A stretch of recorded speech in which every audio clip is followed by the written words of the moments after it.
Hello everyone. Competitive success factor में एक बार फिर से आपका स्वागत है। तो देखिए, युद्ध का आगाज़ तो हो चुका है। जेकेएसएसबी ने अपना क्लास फोर्थ का पहला एग्ज़ाम 27 तारीख का कंप्लीट करवा दिया है। ठीक है, तो पूरा एग्ज़ाम सेट आपके पास आपको डिस्क्रिप्शन बॉक्स में लिंक मिल जाएगा, वहाँ से आप डाउनलोड कर सकते हैं। और इससे पहले हमारी कंप्लीट सॉल्यूशन की डिटेल एनालिसिस की जीके की पोर्शन, जनरल अवेयरनेस का पोर्शन वो आ चुका है हमारी यूट्यूब चैनल पे। तो अगर आपने वो नहीं देखा तो जाइए उन्हें देखिए। ये हमारा पोर्शन है मैथमेटिक्स का। ठीक है, तो इसमें हम आप कंप्लीट मैथमेटिक्स का क्या सोल्यूशन था, उसे कैसे परफॉर्म करना था, ये हम आपको बता देंगे। ये सभी उन बच्चों के लिए जिन्होंने अपना एग्ज़ाम दे दिया है। तो आप चेक कर सकते हैं आप हमारा सोल्यूशन अपने जो आपने मार्क किया है। और उन बच्चों के लिए भी है जिनका एग्ज़ाम कल और परसों होने वाला है। तो बिना टाइम वेस्ट किए चलिए स्टार्ट करते हैं। ये रहा मैथ का एग्ज़ाम जो आपके लिए आया था। तो ये अगर आपने नहीं देखा है तो स्क्रीनशॉट ले लीजिए, वरना आपको पीडीएफ पूरे एग्ज़ाम पेपर की और हर एक डिटेल सॉल्यूशन के साथ उसके एग्ज़ाम की हम आपको पीडीएफ प्रोवाइड कर देंगे अपने टेलीग्राम चैनल में। लिंक आपको डिस्क्रिप्शन बॉक्स में मिल जाएगा। ठीक है, तो ये कुछ ऐसे स्क्रीनशॉट ले लीजिए आप। ठीक है, तो ऐसे 20 क्वेश्चन आए हैं मैथ्स के। ठीक है, हम डिटेल एनालिसिस करेंगे सबकी, हर एक क्वेश्चन सॉल्व करवाएंगे आपको यहाँ पर।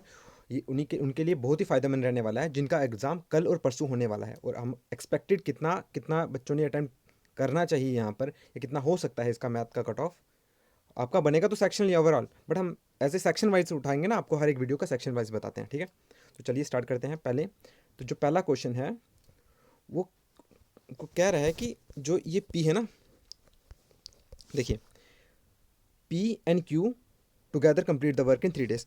कोई पी है और क्यू है, उन्होंने मिलके काम किया तो 3 दिन में, उन्होंने मिलके काम 3 दिन में कंप्लीट किया। और अगर पी अकेला उस काम को करे तो कितने दिन लेता है? 12 दिन। ठीक है, तो और आपसे पूछा गया है कि अगर क्यू अकेला जॉब करता तो कितने दिन लगाता। ठीक है, तो सोल्यूशन बता। तो देखिए, सोल्यूशन ऐसा है, ये हमने अपने इंस्टीट्यूट में बच्चों को ऐसा ही पढ़ाया है, बिल्कुल सिंपल तरीके से, जो कोई प्रॉब्लम नहीं होने वाली उनको। तो ये रहा। देखिए, पी और मिलके क्यू मिलके कितने 3 दिन लगा रहे हैं, और पी कितना कर रहा है? 12 दिन में। तो टोटल वर्क कितना होगा? हमने बताया था आपको, टोटल एलसीएम ले लीजिए। टोटल वर्क इनका 12। ठीक है, तो एक दिन में क्या करेगा? अगर पी और क्यू 3 दिन लगा रहे हैं तो एक दिन में कितना लगाएंगे? हमने क्या किया, जो 12 है ना उसको डिवाइड कर दिया 3 के साथ। जब हमने 3 के साथ इसे डिवाइड कर दिया तो आंसर पी और क्यू मिलके एक दिन में 4 यूनिट का काम कर रहे हैं, और पी मिलके कितना कर रहे हैं? 1 यूनिट का काम। ठीक है, अगर पी और क्यू मिलके 4 यूनिट का काम कर रहे हैं तो पी कर रहा है 1 यूनिट का काम, तो क्यू कितना कर रहा होगा? ऑब्वियसली पी 4 में से 1 काट देंगे तो आपका क्यू का यूनिट कितना निकल जाएगा? 3। ठीक है, अगर क्यू एक दिन में 3 यूनिट काम कर रहा है और टोटल वर्क कितना है? 12। टोटल वर्क कितना है? 12। तो आप 12 में से 3 को डिवाइड कर दोगे तो क्यू को अकेले करने में कितना टाइम लग जाएगा? 4 दिन, सॉरी। ठीक है, तो आपका आंसर होगा बी। ये कौन सा पार्ट का है? मैंने सेट लिया है। ठीक है, तो मैंने सेट लिया है ए। तो आपको जो भी सोल्यूशन मिलेगा ना वो ए सेट के अकॉर्डिंग ही मिलेगा। ठीक है, आपका सारे क्वेश्चन सेम टू सेम है। ठीक है, तो क्वेश्चन की नंबरिंग अलग हो सकती है। ठीक है, तो नेक्स्ट क्वेश्चन देखते हैं। तो आपका पहला क्या आंसर निकल गया? पहला आंसर था आपका 4, बी पार्ट। ठीक है, देन नेक्स्ट क्वेश्चन सेकंड वाला आपका। ठीक है, अ बॉय गेट 38% मार्क्स। एक लड़के को 38% मार्क्स मिल रहे हैं, और वो फेल होता है कितने नंबर से? 16 मार्क्स से फेल होता है। मतलब 38 उसे मिल रहे हैं, परसेंट मिले हैं, और कितने मार्क्स से फेल हो गया? 16 मार्क्स से फेल हो गया। ठीक है, एंड अनदर बॉय, एक और लड़का है जो 44% मार्क्स ले रहा है, और जो उसे पास से 8 मार्क्स ज़्यादा मिले हैं।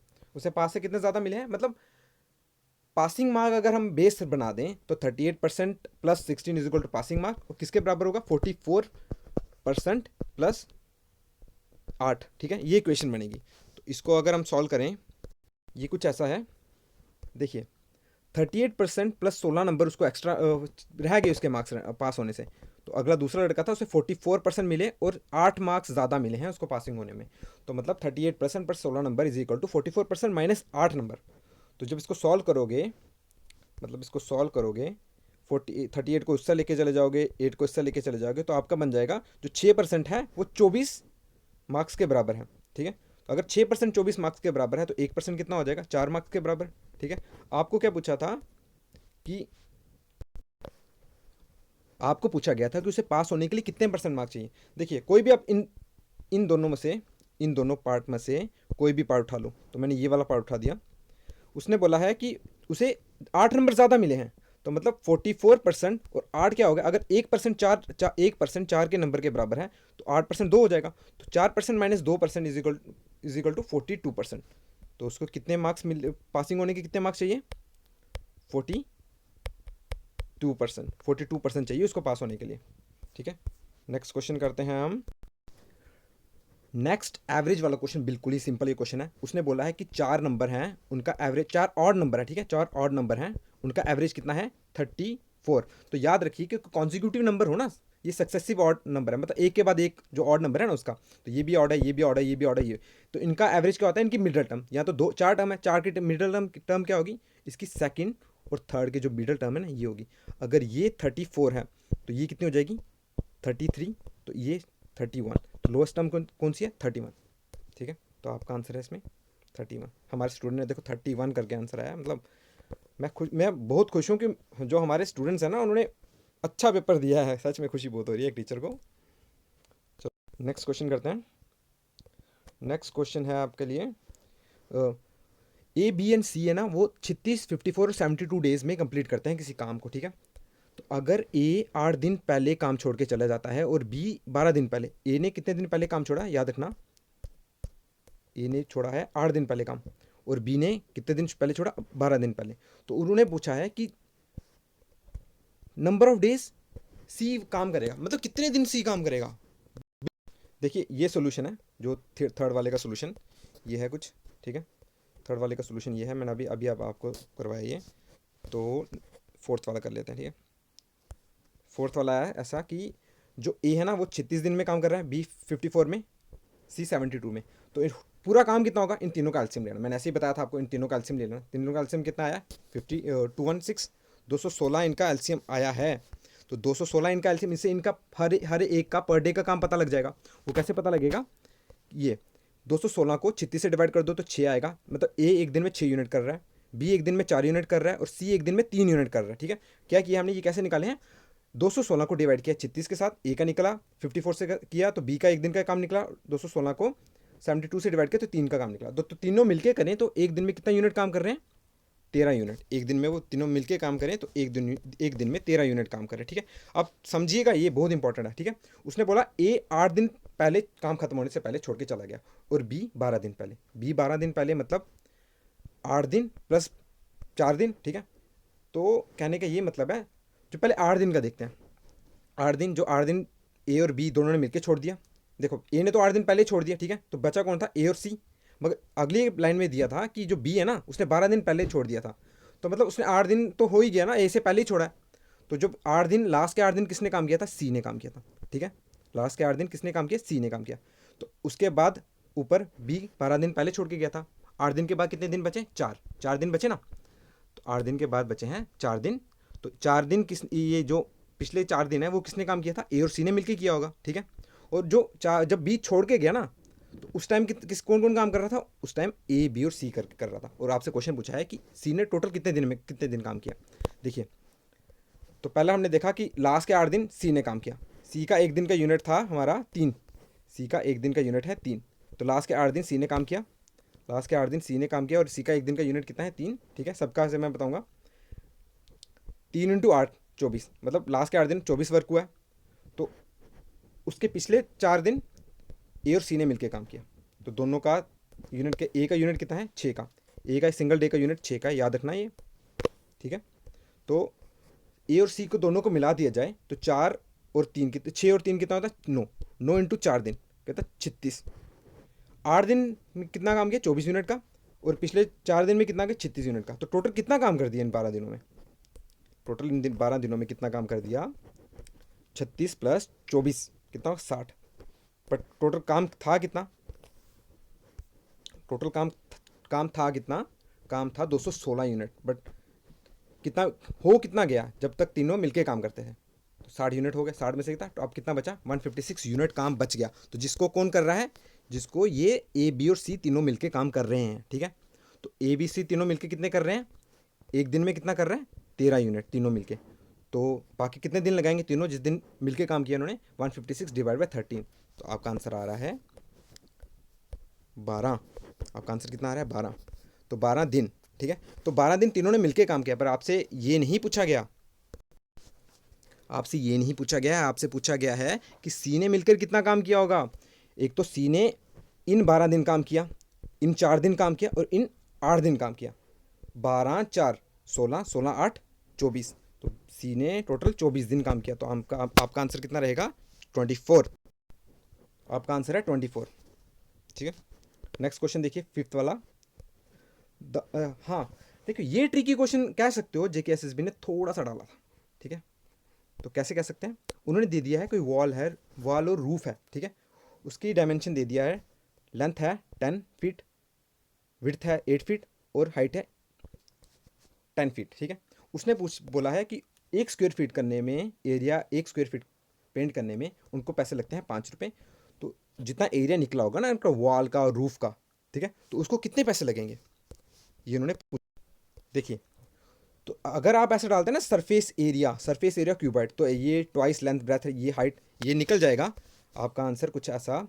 तो सरफेस एरिया 520 फीट आएगा, बट ये नहीं आना है, ठीक है, ये नहीं करना है। आपको करना क्या है, उसने क्या बोला है, सरफेस एरिया निकालना है आपको, जो रूफ, जो 4 उसकी दीवारें होंगी और एक और ऊपर वाला रूफ का, फ्लोर का नहीं करना, ठीक है, रूफ का करना है। मतलब 4 साइड आपकी दीवारों का, एक कमरा है तो 4 उसकी साइड और आपके छत का, तो उसमें क्या होगा, कर्व सरफेस एरिया लगेगा। तो कर्व सरफेस एरिया का फॉर्मूला क्या है, twice length plus breadth into height, ठीक है, ये फार्मूला है। तो आपका कर्व सरफेस एरिया कितना आ गया, 360 स्क्वायर फीट। अब देखिए ये चीज़ समझिए आप, एक तो कर्व सरफेस एरिया हो गया वॉल का, वॉल कर्व सरफेस एरिया क्या, तो 4 वॉल का होता है ये, ठीक है। बट आपको फ्लोर भी तो, सॉरी फ्लोर नहीं, आपको रूफ भी तो करनी है, छत आपकी अपनी छत है जो, उसको भी तो करना है पेंट। तो उसका आपका क्या एरिया लगाओगे आप रेक्टेंगल का। तो ये क्या निकल रहा है आपका, लेंथ इंटू ब्रेथ, लेंथ 10 थी, ये कितना 80 स्क्वायर फीट। मतलब टोटल एरिया कितना हो गया 360 ये प्लस 80 ये। तो देखो अगर 1 फीट की वैल्यू है 5 रुपये, तो 360 की वैल्यू कितनी, 360 को 5 से मल्टीप्लाई करेंगे तो 1800 आंसर आएगा। प्लस किसको करना है, जो 80 जो आपका फ्लो छत का निकला ना उसका, उसकी वैल्यू कितनी है 40 रुपये, सॉरी 400 रुपये। तो आपका आंसर होगा 1800 प्लस 400, तो आपका आंसर होगा 2200। ठीक है, 2200 आपका आंसर होगा। ये बी सी पार्ट आपका, ठीक है। अप्लाई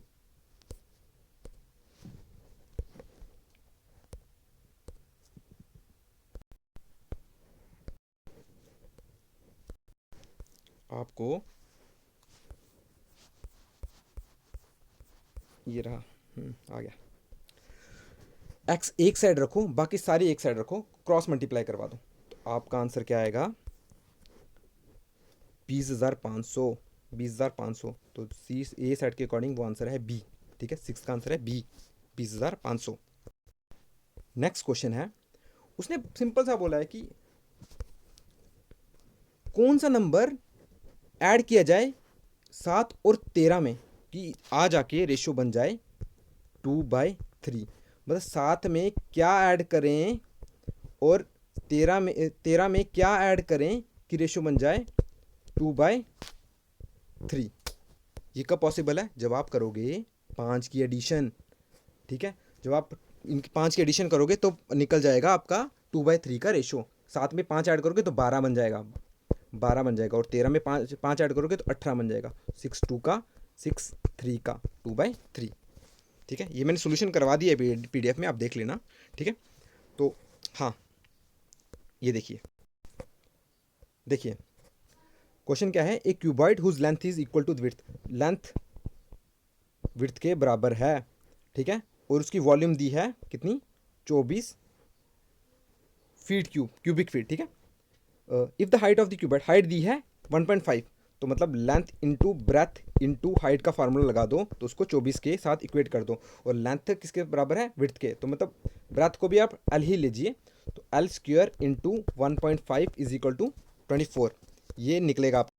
देखिए ये जो एक्स हमने ऐड किया, क्रॉस मल्टीप्लाई करा, तो एक्स हमारा कितना आया 5 आया, ये पिछले वाले का सोल्यूशन है। तो अगले वाले का वॉल्यूम, देखिए वॉल्यूम दी है 24, ठीक है।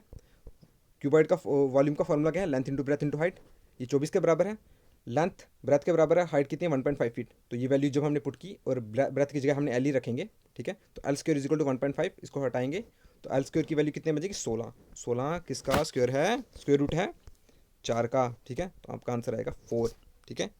ए पार्ट आपका।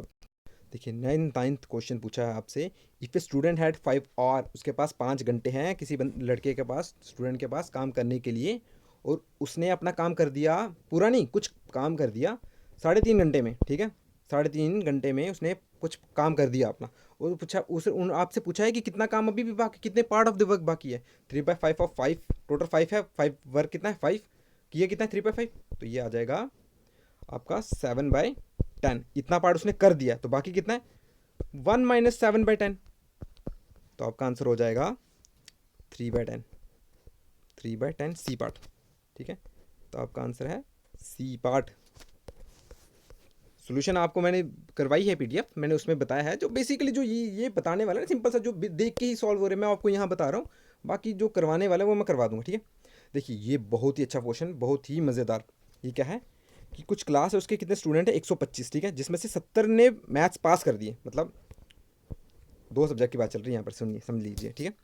तो 70 ने मैथ कर दिया है पास, ठीक है, और 55 ने कितना है स्टैटिक सब्जेक्ट है उसको पास कर दिया, ठीक है, और 30 ने तो बहुत सबको कर दिया, मतलब मैथ को भी कर दिया और स्टैटिक वाले को भी कर दिया। तो अब पूछा है कि what is the probability that the student selected at random from the class has passed in only one subject, किसी एक ही सब्जेक्ट में वो पास हुआ होगा, ठीक है। तो क्या है, कितने स्टूडेंट हैं 125 स्टूडेंट हैं टोटल, ठीक है, जिनमें से 70 मैथ्स के हैं और 55 है स्टैट्स के, ठीक है।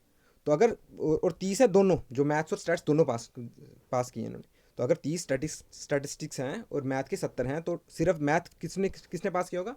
अब 70 में से 30 वाले माइनस कर दो, ये इकलौते स्टूडेंट हैं जिन्होंने सिर्फ मैथ ही पास किया होगा और कुछ नहीं, ठीक है। और 55 में से 25 ऐसे ही स्टूडेंट हैं जिन्होंने सिर्फ स्टैटिक्स पास किया, मैथ नहीं पास किया, ठीक है। तो अब आपके फेवरेबल केसेस कितने बनते हैं, आपके फेवरेबल बनते हैं ये 40 वाला और ये 25 वाला, मतलब 40 और 25 65 आपके फेवरेबल केसेस जिन्होंने सिर्फ एक सब्जेक्ट पास किया है, यहाँ तो वो मैथ है, यहाँ तो वो स्टैट्स है, मगर एक ही सब्जेक्ट पास किया।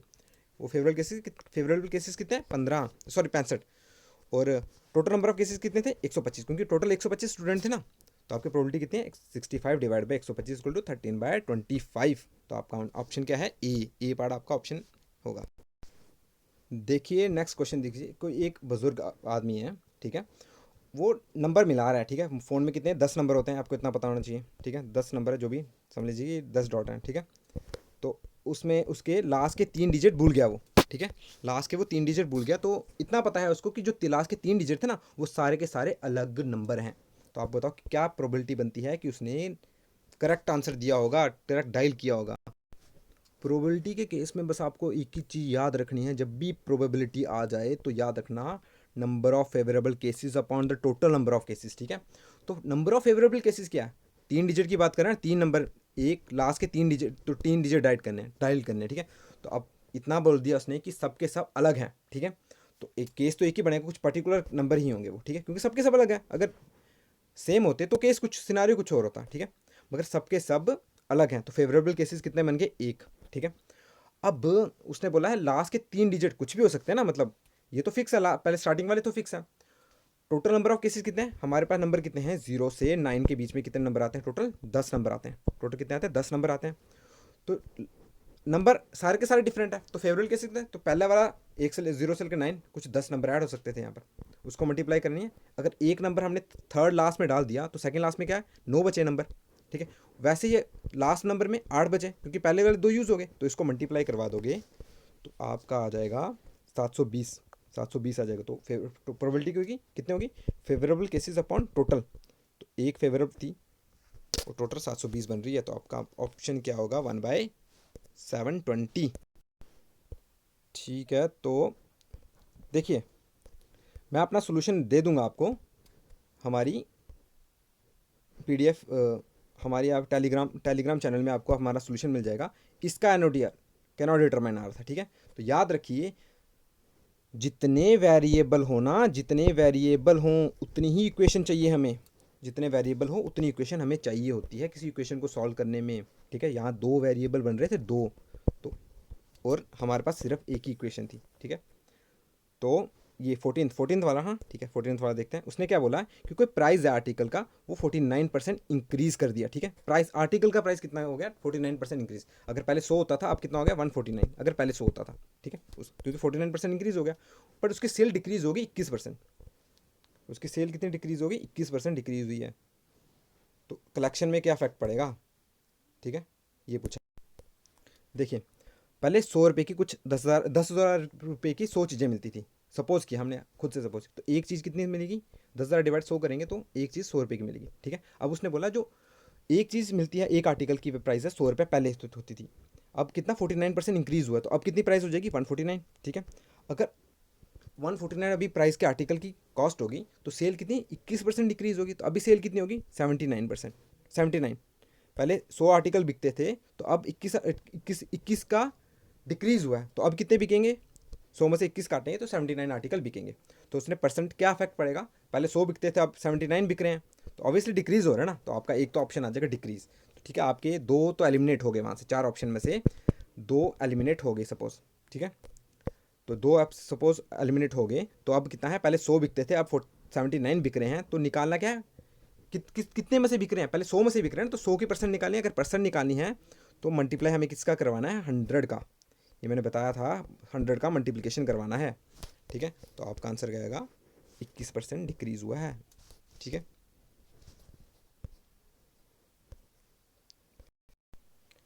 देखिए नेक्स्ट क्वेश्चन है, नेक्स्ट जो क्वेश्चन है ना आपका वो है कि अगर 1 से लेके 100 कार्ड के बीच में कार्ड ड्रॉ करने हैं, 1 से लेके 100 कार्ड के बीच में कार्ड ड्रॉ करने हैं, तो क्या प्रोबेबिलिटी रहेगी कि सारे स्क्वायर नंबर आएंगे, ठीक है। ठीक है, तो ये रहा आपका सोल्यूशन। देखिए 1 से लेके 100 कार्ड के बीच में निकालने हैं ना, तो स्क्वायर्स कौन से होते हैं, 1, 4, 9, 16, 25, 36, 49, 30, 64, 81, 100, ये स्क्वायर्स हो गए इनके। 1 से 100 के बीच में कितने स्क्वायर्स आते हैं, 10 आते हैं। तो फेवरेबल याद वही रखनी है, favourable cases upon total number of cases. तो फेवरेबल कितने हैं 10, टोटल नंबर केसेस कितने 100, तो प्रोबेबिलिटी कितनी आ जाएगी 1/10, 1/10 की प्रोबेबिलिटी आपकी आंसर बन रहा है, ठीक है। सी पार्ट इसका आंसर। नेक्स्ट देख लेते हैं। हाँ ये नेक्स्ट एज वाला क्वेश्चन मज़ा ही आ गया। अगर आपके कंसेप्ट क्लियर हैं तो एज वाले क्वेश्चंस बहुत ही आसान होते हैं करने को। कैसे, देखिए उसने बोला है the sum of the ages of father and son is 74। Father और सन की एज का कितना सम है 74, मतलब वो प्रेजेंट एज की बात कर रहा है। ये कुछ F for father S for son ऐसे डिनोट करेंगे हम। 8 ईयर आफ्टर, हमने बस याद 2 चीज़ें याद रखनी है एज के क्वेश्चन सॉल्व करने में। पहला कि कौन कौन सी एज का नाम यूज़ हुआ है, आफ्टर में प्लस करेंगे, बिफोर में माइनस करेंगे, ठीक है। तो अगर आफ्टर की बात कर रहे हैं तो हम आफ्टर वाली एज लेंगे, अगर बिफोर की बात करें तो बिफोर वाली एज लेंगे। बस इतनी सी याद रखनी है, फिर हमने इक्वेशन पहले एज डिफाइन करनी है फिर इक्वेशन डालनी है, ठीक है। After 8 year father believe twice elder son, तो 8 साल आगे फ्यूचर की बात कर रहा है, 8 साल बाद फादर दुगना होगा अपने सन की एज का, ठीक है। तो अब पूछा है प्रेजेंट एज फादर की क्या होगी, देख लेते हैं। देखिए मैंने बोल दिया था F for father S for son. सबसे पहले हम यूज़ करेंगे कौन कौन सी एज यूज़ हो रही है, तो ये मैजिकल ट्रिक है, ये ड्राइंग छोटी सी ड्राइंग है, ये बस यही मैजिकल ट्रिक है पूरी एज को सॉल्व करने के लिए। तो 8 साल आफ्टर 8 ईयर यूज़ किया ना, तो मतलब 8 साल आगे की एज की बात कर रहे हैं, ठीक है। तो फादर की एज कितनी होगी 8 साल फ्यूचर के बाद, 8 साल बाद कितनी एज होगी, जो अभी उसकी एज एफ है तो 8 साल बाद होगी F+8। सन की कितनी होगी वैसे ही S+8, ठीक है, प्रेजेंट में एस है। तो उसने बोला है जो दोनों का सम है ना वो 74 है, मतलब जो पहली इक्वेशन क्या बन जाएगी F+S = 74, और सेकेंड इक्वेशन क्या बन रही है हमारी, तो प्रेजेंट 8 साल बाद, 8 साल मतलब फ्यूचर की एज की बात कर रहे हैं, इस एज की बात कर रहे हैं, तो यही एज हम डालेंगे। जो फादर की एज है, फादर की एज क्या थी फ्यूचर में F+8, वो कितनी है दुगनी है किसके, सन से। सन की एज कितनी है S+8, ठीक है। तो इसको सॉल्व करोगे तो आपकी इक्वेशन बन जाएगी F=8+2S, ठीक है। तो इसी इक्वेशन को जो F है ना ये सेकंड बना है, इसको फर्स्ट में अगर आप डालोगे, आप इसमें डालोगे तो आपका कुछ ऐसा आ रहा है आंसर, ठीक है। तो यहाँ से अगर आप डालोगे ना तो ये आपका आंसर आ रहा है एस की फॉर्म में। तो एस का आंसर कितना आएगा आपको 22 ईयर मिल जाएगी। तो आप इस एज को कहीं भी डाल दो, पहले में डाल दो सेकंड में डाल दो। हमने क्या कर दी, इस एज को हमने उठा के इक्वेशन सेकंड में डाल दिया, किसी भी डाल दे, किसी भी एज में डाल दो आप। हमने इसमें डाल दिया, सेकंड में डाल दिया, तो ये डाले तो फादर की एज कितनी बन जाएगी 52, ठीक है। आपका सिंपल से आंसर निकल जाएगा। तो एज के क्वेश्चनों में क्या याद रखना है, सिंपल ट्रिक है, कौन सी एज की बात कर रहा है, पहले हम एज डिफाइन कर देंगे कि प्रेजेंट की बात कर रहा है या तो फ्यूचर की बात कर रहे हैं या तो पास्ट की बात कर रहा है। पहले एज डिफाइन करेंगे, देन उसके बाद क्वेश्चन में जाएंगे। पहले क्वेश्चन में जाना हम कंफ्यूज हो जाएंगे, ठीक है। तो ये सिंपल सिंपल रेशो का आंसर था, सिंपल रेशो बनानी है जो रेशो दी है आपको। तो जो 30% ऑफ ए है ना, तो मतलब आपको पहले इक्वेशंस में कन्वर्ट करना है, फिर आपको रेशो मर्ज करके इकट्ठी करनी है, ठीक है। ये सिंपल उसका हम सोल्यूशन में देख लेंगे, हम पहले नेक्स्ट क्वेश्चन देख लेते हैं अच्छे से, ठीक है। तो average age of group of friend, हाँ किसी ग्रुप, कोई फ्रेंड का ग्रुप है, उसकी एवरेज एज है 32 ईयर, ठीक है। और एक दोस्त उसमें ऐड होता है जिसकी एज कितनी थी 25 ईयर, ठीक है। तो जब ऐड होता है ना, तो अब जाके age group, now if the sum the ages, मतलब अभी जाके एज कितना टोटल पूरे ग्रुप का और प्लस वो 25 साल के दोस्त का सम कितना हो जाएगा 249, ये एज हो गया। तो फाइंड करने के लिए क्या बोला है, हाउ मेनी फ्रेंड्स, मतलब कितने लोग थे पहले, कितने फ्रेंड का ग्रुप था पहले, ठीक है।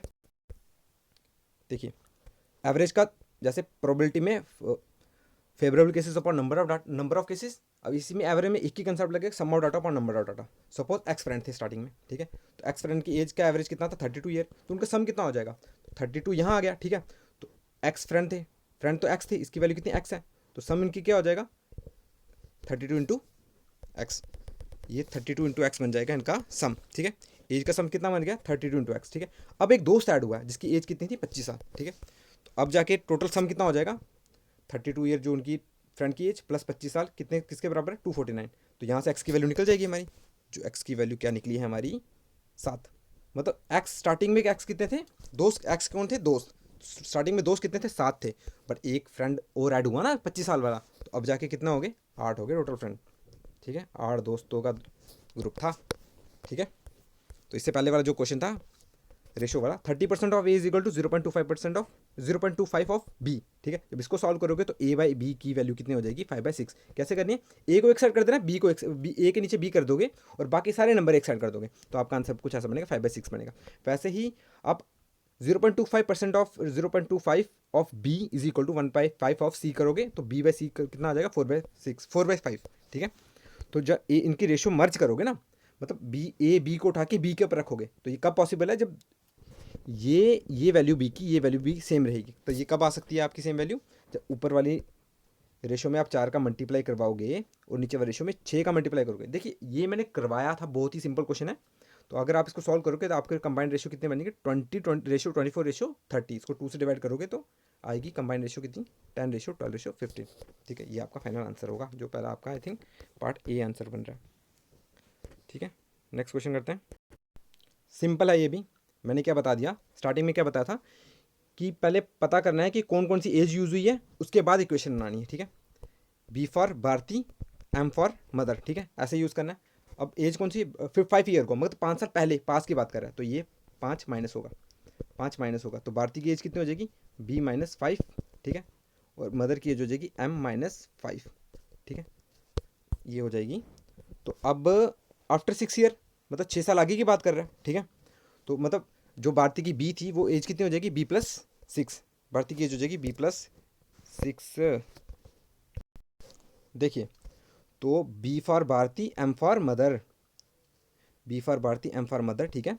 तो भारती की एज कितनी है बी, मदर की एज क्या 5 साल पहले की, भारती की एज कितनी हो जाएगी, उसकी एज प्रेजेंट एज में 5 का माइनस कर दो, मदर की एज में प्रेजेंट एज में 5 का माइनस कर दो। और आफ्टर 6 ईयर भी पूछा हुआ है, तो प्रेजेंट की एज में 6 का प्लस कर दो, मदर की एज में प्रेजेंट की एज में 6 का प्लस कर दो। तो जो पास की बात करते हैं उस पर क्वेश्चन क्या थी, जो मदर की एज है ना वो 3 गुना है, 3 टाइम्स है भारती की एज का। तो जब इसको सॉल्व करोगे तो आपकी इक्वेशन बनेगी ये कुछ ऐसी बनेगी, ठीक है। और आफ्टर 6 ईयर का लिखोगे तो वहाँ पर आपकी बनेगी जो मदर की एज है ना वो दुगनी है भारती की एज की, ठीक है। जब आफ्टर 6 ईयर की बात कर रहे हैं ना, तो 6 ईयर वाली एज ही उठानी है, ठीक है, ये वाली एज ही उठानी है हमने हमने कोई बी और एम वाली नहीं उठानी, याद रखना, ये सिंपल है बिल्कुल तरीका। तो इसको सॉल्व करोगे, माइनस कर दोगे, तो आपका आंसर आ जाएगा भारती की एज 16 साल बन जाएगी भारती की एज, ठीक है। चलिए नेक्स्ट क्वेश्चन करते हैं। नेक्स्ट क्वेश्चन क्या बोला, the length of a room is 15 metre, width is double height, मतलब जो ब्रेथ है इसकी वो कितनी है 2h, ठीक है। If the area of the 4 wall, मतलब एरिया दिया हुआ है इसके 4 वॉल्स का कितना है 252 एरिया दिया हुआ है, ठीक है। तो विड्थ का एरिया पूछा है, बिल्कुल सिंपल है। देखिए बिल्कुल सिंपल है, यहाँ पर आपको कर्व सरफेस एरिया की बात कर रहा है, वो कर्व 4 वॉल की बात कर रहा है, 4 वॉल की बात कर रहा है, तो मतलब कर्व सरफेस एरिया की बात कर रहा है, ठीक है। तो कर्व सरफेस एरिया का फॉर्मूला क्या है, twice length plus breadth into height. तो जो दिया हुआ वैल्यू, उसकी वैल्यू कितनी है, 250, ठीक है। जब ये दी हुई है और आपको बोला है कि जो लेंथ है ना, लेंथ आपकी वो किसके बराबर है, वो ट्वाइस है, सॉरी लेंथ 15 है और ब्रेथ आपकी ट्वाइस हाइट के बराबर, ठीक है। तो जब इसको सॉल्व करोगे, कर्व सरफेस एरिया में इनकी वैल्यू रखोगे, तो ये बनेगा कुछ ट्वाइस लेंथ, ये ऐसा बनेगा, ठीक है। तो इसमें हाइट है ना, जो हाइट उसका स्क्वायर बन रहा है, ठीक है। तो आपका कुछ ऐसी इक्वेशन बनेगी, फाइनल इक्वेशन ऐसी बनेगी। तो इसे क्वाड्रेटिक है, बस एक क्वाड्रेटिक है और कुछ नहीं है इसमें, कि इसी को सॉल्व करना है। तो क्वाड्रेटिक कैसे सॉल्व करते हैं, देखिए जो ये 2 है ना, वो ए हो गया, A H square B H minus C, ठीक है। तो ए यहाँ आ गया 2, बी क्या हो गया 15 और सी क्या हो गया माइनस 125। तो कोई ऐसे दो नंबर जिनका प्रोडक्ट करके ए और सी, जिनका प्रोडक्ट करके ए और सी की वैल्यू के बराबर आए, ए और सी कितना मतलब 125 इंटू 2 250 के बराबर आए, और जिसका सम करके बी की वैल्यू मतलब प्लस का 15 है, कौन सा नंबर है, वो है प्लस का 25 और माइनस का 10। जब इसको मल्टीप्लाई कराओगे तो माइनस का 125 आएगा, आ रहा है ना, ए और सी की वैल्यू माइनस का 125, ठीक है। और बी की वैल्यू उनको प्लस करके 15 आ रहा है, प्लस का 15, ठीक है। तो जब इसको सॉल्व कराओगे तो आपकी एच की वैल्यू क्या आ जाएगी, 2 वाली बनेगी। एक तो ये एच प्लस का 6 आएगा और एक एच आएगा माइनस का 12.5। तो देखो हाइट है ना, जो माइनस नेगेटिव तो हो नहीं सकती, कुछ पॉजिटिव ही वैल्यू है, ठीक है। तो हाइट हम कौन सी कंसिडर करेंगे, सिर्फ पॉजिटिव वैल्यू ये वाली। तो उसने बोला है कि जो हाइट है ना वो दुगनी है, वो ब्रेथ है ना वो दुगनी है हाइट से, तो आपकी हाइट निकली है 5, ठीक है। तो हाइट अगर आपकी निकली है 5 तो ब्रेथ कितनी निकली, ट्वाइस हाइट, मतलब 5 इंटू 2 10। देखिए ये था आपके 20 क्वेश्चन का पूरा एनालिसिस कंप्लीट सॉल्यूशन के साथ, ठीक है, जिसकी पीडीएफ हम आपको अपने टेलीग्राम चैनल में प्रोवाइड कर देंगे, जिसका लिंक हम आपको डिस्क्रिप्शन में प्रोवाइड करवा देंगे, ठीक है। तो अब बात रही सेफ अटैम्प्ट की, ठीक है। सबसे पहली बात है, मेरे को तो समझ नहीं आता कि जेके एसएसबी वाले मतलब उनके दिमाग में चल क्या रहा है, हाँ? जो पेपर को बेसिक उन्होंने बनाना चाहिए था, जिसका नाम ही दिया उन्होंने बेसिक मैथमेटिक्स, ठीक है, जिसकी जिसकी एलिजिबिलिटी उन्होंने 44 ईयर्स के बच्चों मतलब बंदों का रखा है, जो 44 साल की उम्र तक के आदमी यहाँ पर, कोई भी 44 साल का उम्र है तो वो कर सकते हैं, अप्लाई कर सकते हैं। तो अब बताइए यार, ये लेवल तो मेरे को लगता नहीं कि उनका बनता है, ठीक है। तो देखने में निकल रहे हैं क्वेश्चन, बट स्टिल कुछ पार्ट ऐसा था जिसको थोड़ा टाइम लगेगा, कंज्यूमिंग है, मतलब मॉडरेट लेवल का पेपर है, ठीक है। मॉडरेट भी नहीं कह सकते, तो मॉडरेट का और मॉडरेट से थोड़ा सा ऊपर जा सकते हैं, ठीक है, क्योंकि लेवल के अकॉर्डिंग बात करें, ग्रेजुएशन अगर आप नहीं एलिजिबल करते तो इनका लेवल तो ये थोड़ा अबव जाता है, ठीक है। तो ये जेके एसएसबी को समझना चाहिए था। चलो कोई नहीं, अगर मुश्किल आया है, ठीक है, ईजी आया तो आप सबके लिए ईजी आया है, मुश्किल आया तो आप सभी के लिए ईजी है, ठीक है। तो ऐसा कुछ नहीं है, यहाँ पर कुछ 13 से 14 क्वेश्चन ऐसे थे जो आराम से सॉल्व हो जाते थे, ठीक है, बिल्कुल, मतलब उसमें कुछ मेहनत की जरूरत नहीं थी, बट कुछ ऐसे क्वेश्चन थे जैसे वॉल का हो गया, सीलिंग का, फ्लोर का, मतलब ऐसे क्वेश्चन हो गए, ठीक है। तो इसमें थोड़ा दिमाग यूज़ करना पड़ता था और प्रोबेबिलिटी में भी थोड़ा सा लॉजिक तो लगाना पड़ता था, ठीक है। तो मेरे को लगता है जो 13 से 14 है ना, ये आपके सेफ अटैम्प्ट में काउंट होंगे, ठीक है। तो मेरे ख्याल से ये अगर मुश्किल आया है ना, अगर आपको लग रहा है मुश्किल, तो ये सबके लिए ही मुश्किल होगा, सिवाय आपके लिए नहीं है, ठीक है। तो ऐसे ही हमारा जीके का पोर्शन का आपको कंप्लीट एनालिसिस हमारे यूट्यूब चैनल में प्रोवाइड हो चुका है, आप जाइए और उसे देखिए, ठीक है। तो साथ ही साथ हमारा रीजनिंग इंग्लिश और, हाँ, रीजनिंग और इंग्लिश का भी एनालिसिस साइड बाई साइड हम अपलोड कर देंगे, ठीक है। तो आप उन्हें देखिए और हमारे चैनल को सब्सक्राइब कीजिए, कमेंट कीजिए, अगर कुछ हमारा पार्ट मिसिंग रह गया हो या फिर कुछ आपका आइडिया हो तो आप हमें कमेंट कर सकते हैं, हम आपके लिए वो अवेलेबल करवाने की कोशिश करेंगे। और साथ ही साथ हमें लाइक कीजिए, ठीक है। तो जितना हो सके उतने बच्चों को ये शेयर कीजिए। हमने पिछले 15 दिन से आपके लिए क्रैश कोर्स का जेके एसएसबी लाया था, और जो जो क्वेरी थी हम फ्री काउंसलिंग बच्चों को करवा रहे थे। तो अगर आपको कोई क्वेरी होगी तो हमारा नंबर डिस्क्रिप्शन बॉक्स में मिलेगा, आप हमें कॉन्टैक्ट कर सकते हैं। थैंक यू सो मच, तब तक स्टे कनेक्टेड, स्टे टुगेदर।